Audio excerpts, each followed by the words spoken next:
একজন ইহুদি যুবকের কথা শোনেন, যে ব্যক্তি সকালবেলা মুসলিম হয়েছিল উহুদের যুদ্ধের দিন। সে ব্যক্তি শুনেছে যে রাসূলুল্লাহ সাল্লাল্লাহু আলাইহি ওয়াসাল্লাম এবং তার সাহাবায়ে কেরাম উহুদের মাঠে গিয়েছেন যুদ্ধ করতে।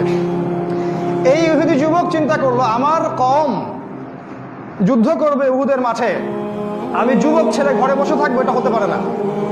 সে মাঠে চলে গেল, সকাল 10টা বাজে তখন আনুমানিক।